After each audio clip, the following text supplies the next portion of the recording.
오늘 거룩한 주의 날에 예배자리에 오신 여러분을 주의 이름으로 축복합니다. 오늘 벌써 부활절, 부활 후 첫째 주일 지나고 있는데 아직도 부활절기를 지나고 있는 겁니다. 부활절만 부활절이 아니고 부활절 후 몇째 주일 이렇게 지나고 있는 거지요.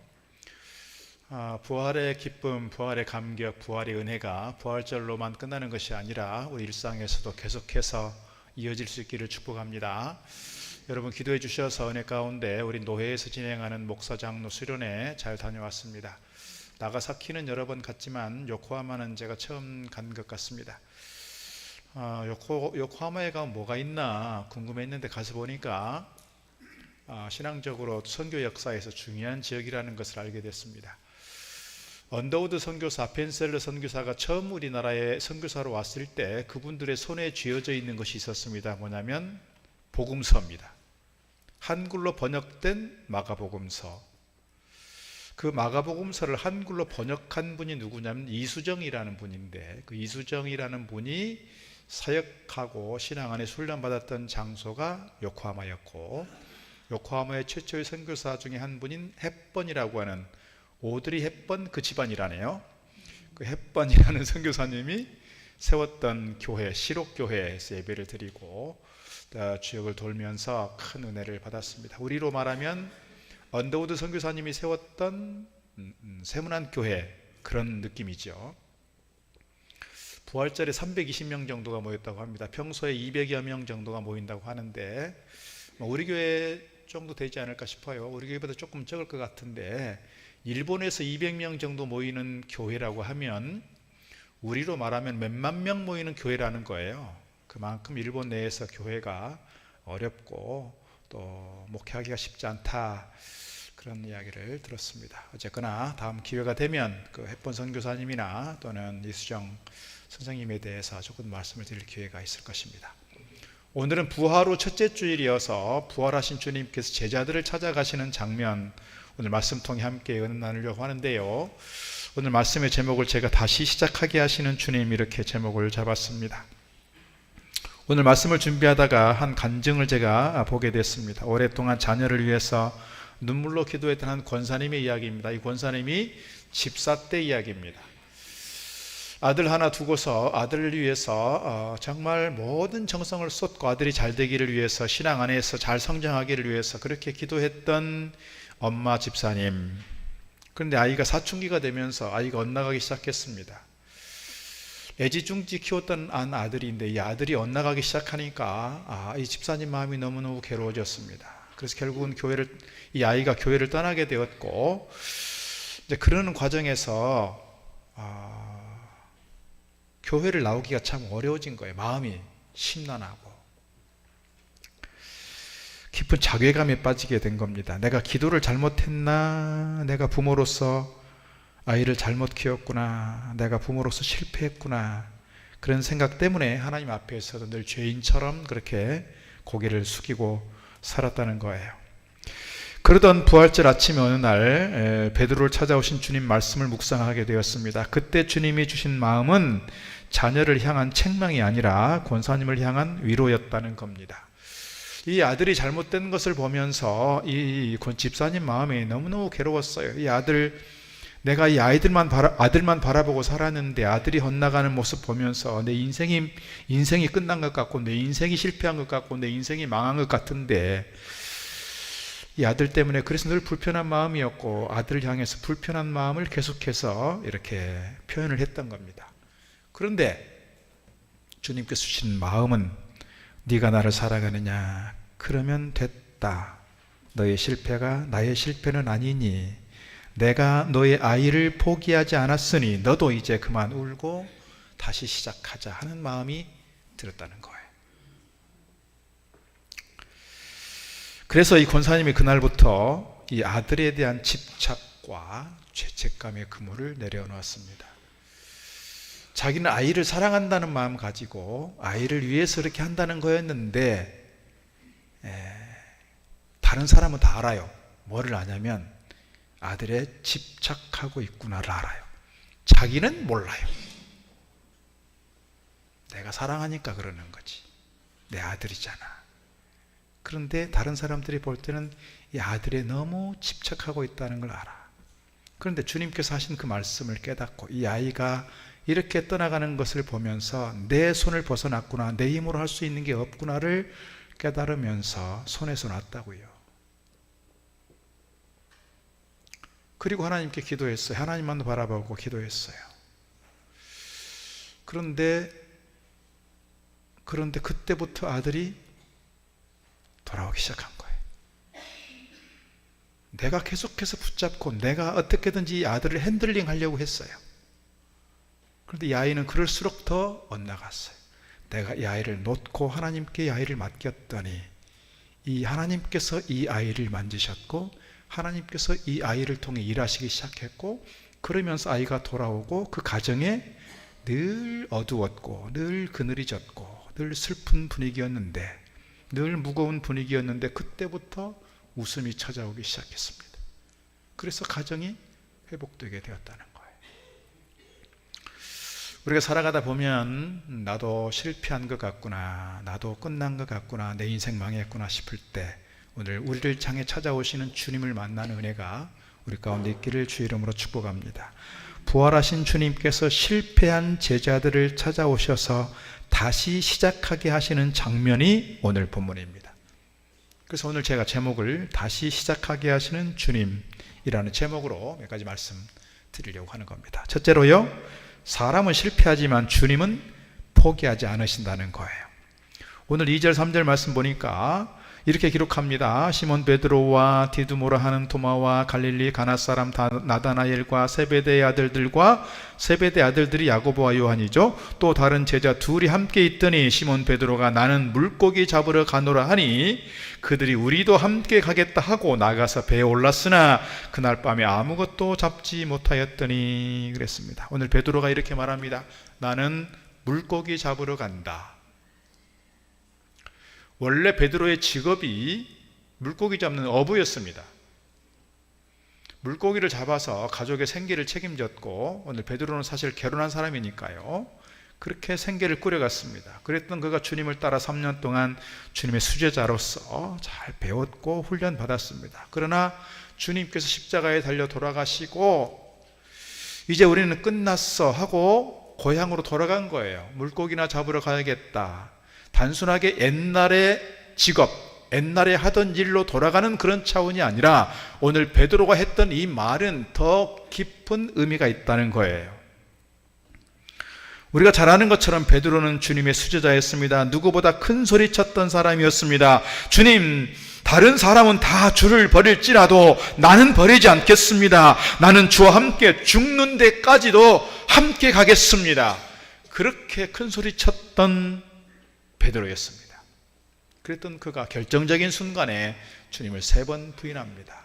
그 대단한 권력을 가지고 있는 군인이나 권력자가 베드로에게 너도 같은 편이지 이렇게 물은 게 아니었어요. 그냥 여종 하나가 당신도 같은 편 아닌가요? 라고 물었을 때 아니라고, 절대로 아니라고, 절대로 아니라고 3번에 걸쳐서 맹세까지 하면서 주님을 모른다 했단 말입니다. 그리고 나서 닭이 울자 그는 예수님의 말씀 생각나서 밖에 나가서 심히 통곡했습니다. 지금도 예루살렘 성 근처에 가면 겟세마네 교회가 있고요, 그 근처에 베드로의 통곡 교회가 또 있습니다. 감남산에 승천 기념 교회도 있고 여러 교회가 있습니다만, 그만큼 베드로의 통곡 교회를 보면 의미가 있다 싶은데, 우리 보통 교회 꼭대기에 보면은 보통 십자가가 있지만 그 꼭대기에는 닭이 있습니다. 닭, 벼슬이 걸려있는 닭이 지붕 꼭대기에 걸려 있습니다. 그러니까 처절하게 베드로는 실패한 겁니다. 실패했어요. 신앙에 실패했습니다. 사명에 실패했습니다. 자신과의 약속에도 실패했습니다. 그래서 그는 갈릴리로 돌아가 옛날 직업인 어부로 돌아간 겁니다. 나는 이제 다시 어부나 하겠다. 나는 주님의 제자로 살 자격이 없어. 내 인생은 여기까지야 하고 자기 인생을 포기한 것이죠. 그런 마음이었을 겁니다.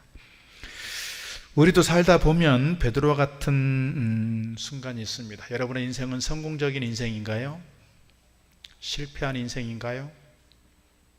목사님, 제 인생은 그렇고 그런 것 같아요.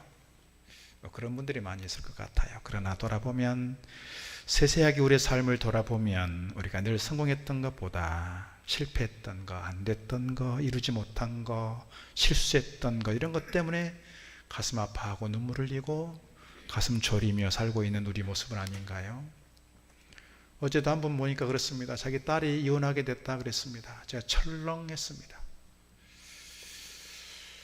딸의 이혼 과정을 보고 있는 엄마의 마음이 얼마나 힘들었을까. 또 그 딸은 이혼을 결정하기까지 얼마나 힘든 시간을 보냈을까. 그 생각이 들었습니다. 그래서 저는 그런 마음이 있었습니다. 그렇다고 결혼에 실패했다고 자기 자신을 실패한 인생으로 규정하지 않으면 좋겠다. 그 마음이 컸습니다. 이혼했다고 해서 그 인생이 끝나는 거 아니잖아요. 그 인생이 실패한 인생은 아니잖아요.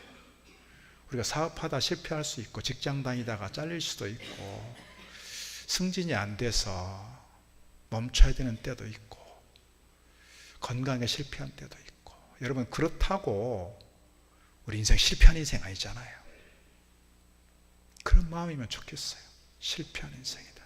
그리고 죄책감 속에 있지 않으면 좋겠어요. 제가 간혹 경천교회 있을 때 한 권사님 얘기 드린 바가 있습니다. 이 권사님은 남편 때문에 날마다 교회 와서 기도하고 주일 예배 시간 되면 머리끄댕이 끌려갔던 그 집사님, 권사님이 되셨는데, 그분이 20년 동안 참고 견뎠더니 그 남편이 변화하여 교회 집사가 되고 남편이 책임 있는 가장으로서 역할을 하게 되었다는 얘기를 들을 때 한편에서는 이런 마음이 있어요.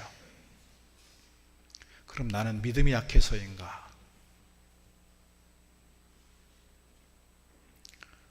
내가 믿음이 약해서 나는 결국 결혼에 실패한 건가? 혹시 그런 마음 가질 수도 있겠다 하는 마음이 있어요.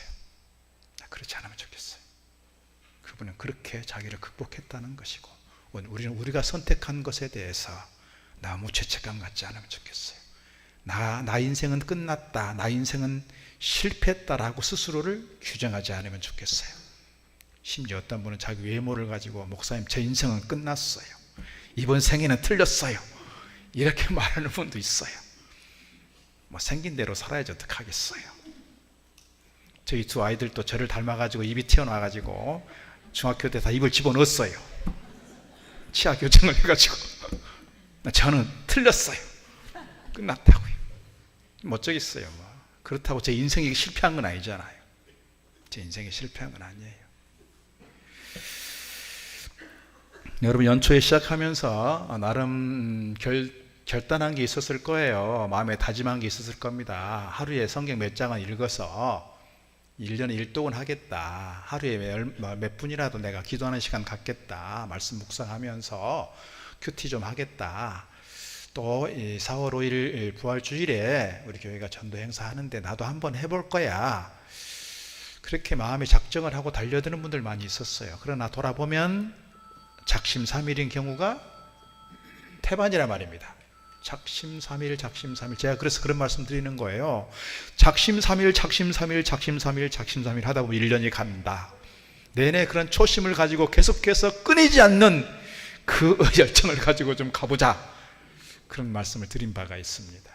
우리가 연초에 생각했던 나의 계획 제대로 이루어진 게 얼마나 있을까요? 여러분, 그렇다고 우리 인생 실패한 인생은 아닌 것이라 믿습니다. 실패한 인생은 아니에요. 우리는 다 인간이기에 약하고 넘어지고 무너지고 쓰러질 때가 있어요.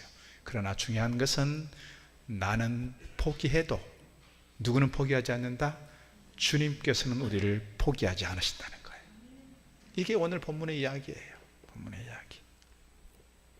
믿음으로 살겠다고 결심했지만 실패할 때, 다시는 같은 죄를 짓지 않겠다고 했는데 또 넘어질 때, 하나님 앞에 부끄러워 고개를 들 수 없을 때, 사람에게도 하나님께도 실패했다고 느껴질 때, 그때 사람은 포기한다는 거예요. 자기 인생을 포기하고 믿음을 포기하고 사명을 포기하고. 중요한 것은 사람은 실패해도, 사람은 자기 스스로를 포기할지 몰라도, 하나님은 우리 주님께서는 우리 인생을 포기하지 않고 어떻게 찾아오신다. 이 말입니다. 찾아오신다. 시편 103편에서 이렇게 기록합니다. 아버지가 자식을 긍휼히 여김같이 여호와께서는 자기를 경외하는 자를 긍휼히 여기시나니 이는 그가 우리의 체질을 아시며 우리가 단지 먼지뿐임을 기억하심이로다. 오늘 베드로가 나는 물고기 잡으러 가노라 하면서 자책할 때 주님은 이미 그 베드로를 아셨다는 거예요. 뭐를 아셨다는 거예요? 베드로의 연약함을 단지 먼지 같은 존재였다는 것을 주님께서 아셨다는 거예요. 우리 스스로가 나는 대단한 사람이야 자만하지 않기를 바라요. 교만하지 않기를 바라요. 우리는 다 어떤 존재다? 먼지 같은 존재다. 우리 넘어질 수 있고 쓰러질 수 있고 실패할 수 있고 그래요. 우리 연약한 존재니까. 그러나 우리 주님께서 우리를 아셔서 우리로 하여금 버려두시는 것이 아니라 우리를 다시 시작하게 하시고 다시 일어나게 하시는 분 누구시다? 주님이시다 이 말입니다. 미가 7장 8절도 말씀합니다. 내 나의 대적이여 나로 말미암아 기뻐하지 말지어다. 나는 엎드러질지라도 일어날 것이요 어두운 데에 앉을지라도 여호와께서 나의 빛이 되실 것임이로다. 실패가 끝이 아니라 주님이 빛으로 찾아오시면 언제든 다시 일어날 수 있다라고 하는 재기의 소망을 우리에게 주시고 있습니다.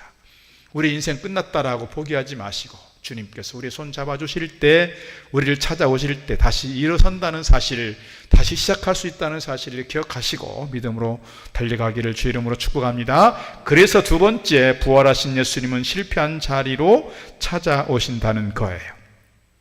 오늘 제자들이 밤새도록 물고기를 잡았지만 한 마리도 잡지 못했습니다. 그때 새벽에 예수님이 바닷가에 서 계셨습니다. 그런데 제자들은 그분이 주님이신 것을 몰라봤다는 거예요. 몰라봤어요. 예수님 부활하시고 나서 제자들이 문을 걸어 잠그고 있을 때 지난주에 말씀드린 것처럼 주님께서 쑥 하고 나타나셨다고요. 문을 두드리거나 문을 열고 들어오신 게 아니라 그냥 쑥 들어왔어요. 제자들이 뭐라고 그랬어요?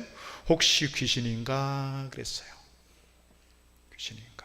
엠마오로 가는 두 제자가 주님 옆에 서서 같이 이야기를 나누고 있지만 이분이 주님이신 것을 몰라본 것처럼 오늘 제자들도 그 옆에 서 계셨지만 주님인 것을 몰라봤어요. 이유가 뭘까요? 자기들이 처해 있는 안타까운 현실, 실패의 그 자리, 자기 자신의 인생들은 끝났다라고 생각하는 포기의 그 자리, 그 자리만 자꾸 집중해서 쳐다보니 누가 안 보였다고요? 주님이 안 보여요. 우리의 삶의 문제도 그래요. 내가 실패했던 거, 내가 아픈 거, 상처받은 거, 내가 트라우마가 있는 거, 내가 정말 기억하고 싶지 않는, 떠올리고 싶지 않는 그 문제 속에 내가 매여 있으면 누가 안 보인다고요? 주님이 안 보인다고요. 주님이 안 보여요.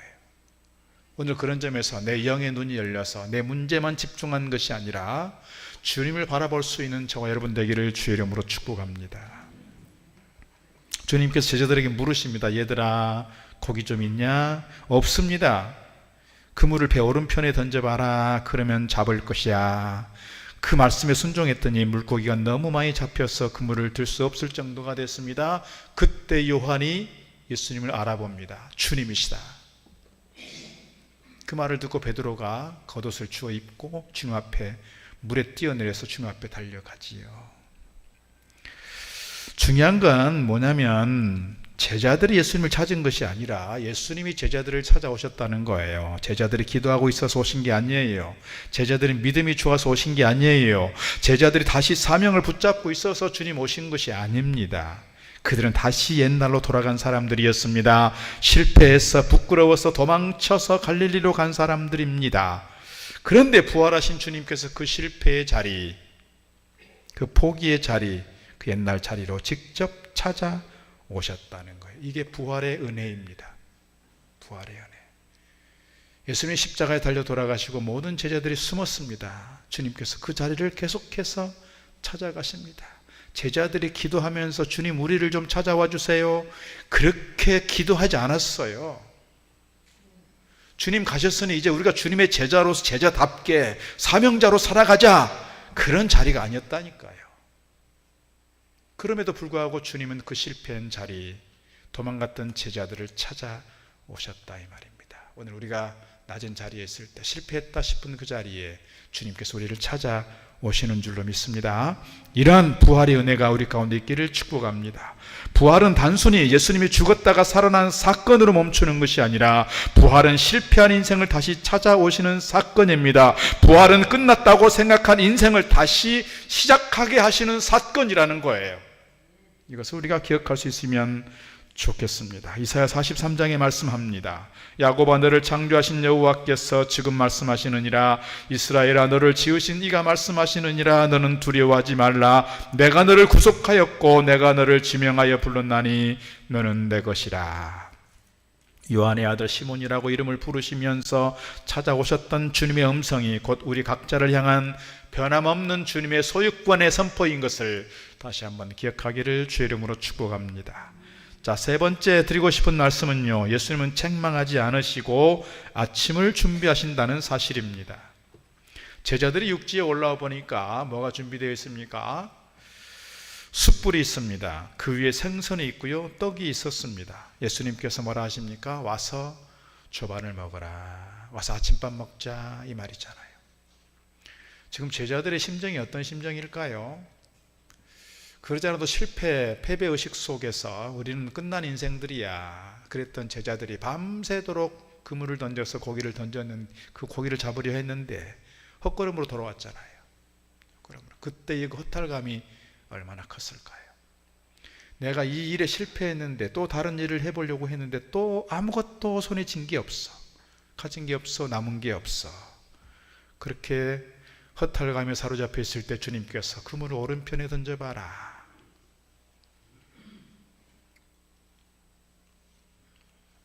그때 그들이 순종했고 많은 고기를 잡았어요. 153마리 잡았다 그랬어요. 그때서야 주님을 알아보고 주님 앞에 첨벙첨벙 오게 됐습니다. 주님 앞에 섰던 그들의 마음이 어땠을까요? 주님 앞에 얼마나 죄송한 마음이 있지 않았을까요? 주님께로부터 책망받을 것 같은 두려움이 있지 않았을까요? 주님 앞에 정말 부끄러운 모습으로, 죄된 모습으로 고개를 숙이지 못하고 있었을 것 같아요. 그때 주님께서 제자들을 향해서 책망하지 않았어요. 왜 나를 3번이나 부인했느냐고, 왜 나를 떠나서 아무도 나를 따라오지 않았느냐고, 내가 가장 힘든 그 자리에 왜 너희들은 아무도 없었느냐고, 너희들이 그러면서 제자냐, 너희들이 그럴 수 있냐, 이렇게 말씀하시는 것이 아니라 와서 아침 먹자 말씀하시는 거예요. 이게 교회예요. 교회.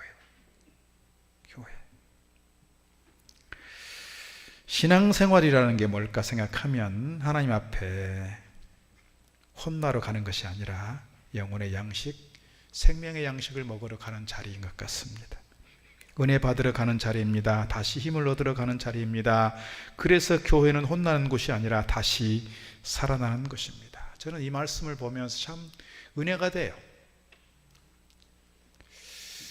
내가 그 자리에서 제자였다면, 또 내가 그 자리에서 주님의 마음이었다면 어땠을까? 내가 자꾸 이렇게 말씀을 읽다 보면 나를 그 자리에 이렇게 대입해 보게 되잖아요. 내가 예수님의 제자들이었다면, 내가 예수님이었다면, 내가 그 자리에 있는 배였다면, 이렇게 한번 대입해 보는 거지요.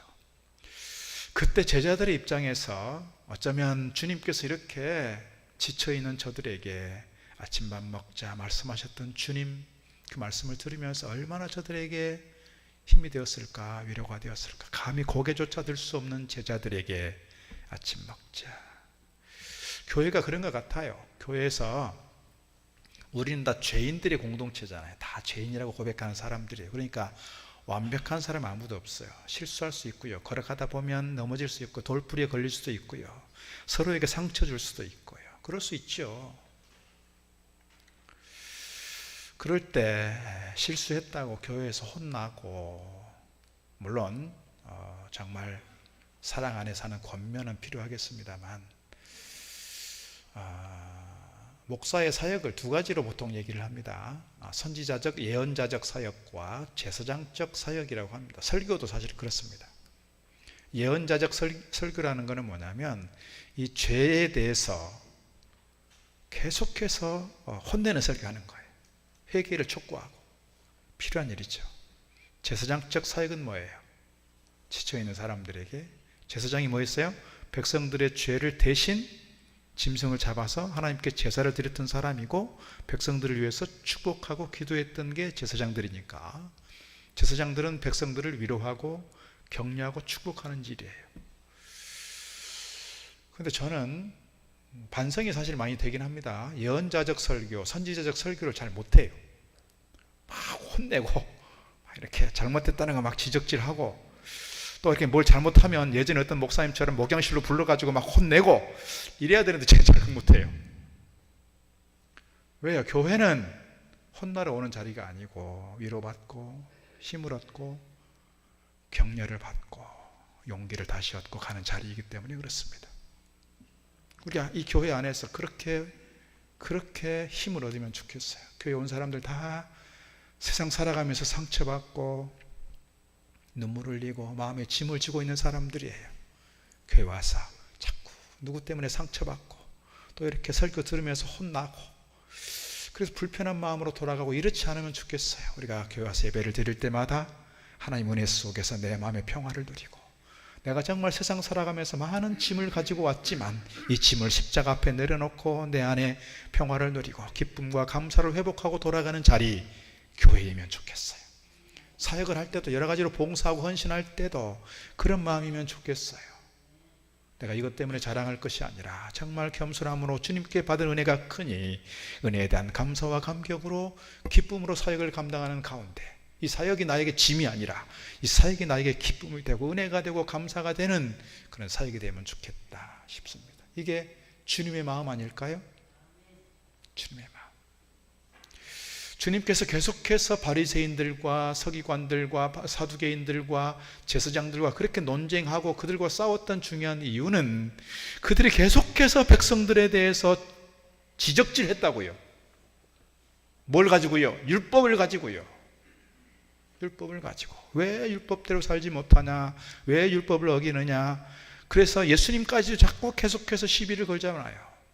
그래서 예수님께서는 그렇게 율법 가운데 제대로 지키지 못한 백성들이지만, 서민들이지만, 가난한 사람들이지만, 환자들이지만 그들과 함께 하였고 그들 편에 서셨고 그들을 위해서 사역했단 말입니다. 오늘 교회가 그런 자리이면 좋겠어요. 우리가 세상 살아가면서 상처받고 아파하고 신음하고 있는 우리의 모습들이지만 주님 앞에 나와 우리의 모습을 내어놓고 고백하는 가운데 주님 안에서 위로와 힘을 얻고 돌아가는 축복의 현장이 우리 교회가 되기를 주의 이름으로 축복합니다. 자, 네 번째 오늘 말씀 속에 주는 것은 네가 나를 사랑하느냐 입니다. 아침을 먹고 나서 주님께서 제자들에게 물으십니다. 특별히 베드로에게 묻습니다. 베드로가 수제자이니까 또 베드로에게 물었겠지요. 또는 베드로가 3번이나 예수님을 부인하고 도망갔던 제자니까 콕 집어서 얘기했는지 모르겠어요. 어떻게 보면 여러분 영화를 보면 조폭들이 그러잖아요. 한 놈만 팬다 그러잖아요. 누구만 패요? 대장 한 놈만 팬다. 대장이 넘어지면 다 넘어가는 거잖아요. 어쩌면 이 베드로가 수제자이니까 예수님께서 수제자에게 계속해서 질문하는지 모르겠어요. 네가 나를 사랑하느냐? 네가 나를 사랑하느냐? 네가 나를 사랑하느냐? 뭐를 물어요? 사랑에 대해서 묻고 있다고, 사랑을 확인하고 있다고요. 너 능력이 있냐? 설교 잘할 수 있냐? 전도 잘할 수 있냐? 너 이렇게 잘 감당할 수 있어? 이렇게 묻지 않는다고요. 사랑하느냐? 사랑하느냐? 사랑하느냐? 모든 것을 초월해서 한 가지 질문하고 있습니다. 사랑하느냐? 사랑하느냐? 3번 물으신 것은 아마도 베드로가 3번 실패했기 때문에 그랬는지 모르겠습니다. 그러나 중요한 것은 주님께서 그 실패를 그냥 덮어두지 않으시고 그 실패한 자리에서 다시 회복하게 하신다는 거예요. 그리고 말씀하십니다. 3번 반복합니다.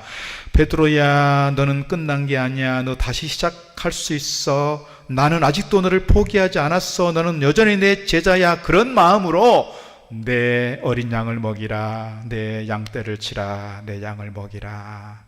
이렇게 말씀하고 있습니다. 평생을 성실하게 신앙생활 잘 하시던 집사님 계셨습니다. 사업이 크게 번성했을 때 다 주님의 은혜라고 간증하면서 여러 가지 사역들을 잘 감당했습니다. 헌금도 많이 하고 교회에 필요한 게 있으면 또 이렇게 헌물도 하고, 그랬던 집사님이 IMF가 되면서 쫄딱 망하게 됐습니다. 길거리에 앉게 됐습니다. 그리고 나서 교회를 못 나가는 거예요. 창피해서. 그래서 숨어서 1년을 지났습니다. 하나님께 드릴 것도 없고 사람들을 볼 면목도 없다는 자책 때문에 1년을 방황하면서 살았습니다. 나는 이제 끝났구나. 다시 세상 일이나 하면서 살아야겠다. 이렇게 포기하면서 그분 1년을 지났습니다. 그러다가 어느 날 새벽에 일하러 가다가 차에서 찬양 소리를 듣게 됐습니다. 아마도 CBS나 극동방송이나 이런 라디오를 틀었던 것 같아요. 그때 그 찬양의 가사가 오늘 본문에 나오는 주님께서 와서 아침 먹자, 와서 조반을 먹으라 하는 음성을 들었다는 거예요. 그러면서 주님의 음성이 들려왔습니다. 내가 너를 이렇게 세워서 일하게 한 것은 네가 부자여서가 아니야. 나는 여전히 네가 가난할 때에도 너를 사랑하고 있어. 이 음성을 듣게 된 겁니다. 그래서 차를 세워놓고 통곡을 하고 그의 마음이 회복이 됐습니다. 교회 나오게 됐습니다. 성실하게 주님 일들을 감당했고 예전처럼 큰 일들을 큰 사업을 하지는 못하게 됐지만 그래도 자기에게 주어진 삶의 현장에서 최선을 다해서 성실하게 주눅들지 않고 살게 되었다는 거예요. 그러면서 고백하는 게 이겁니다. 나는 이제 베드로의 두 번째 인생을 살고 있습니다. 저도 제 인생 돌아보면 여러 번 끝났다고 생각했던 순간들이 있었습니다. 사역하면서 실패를 경험하기도 했고 사람 때문에 힘들었던 적도 있었고 제 자신의 부족함 때문에 낙심했던 적도 있었습니다.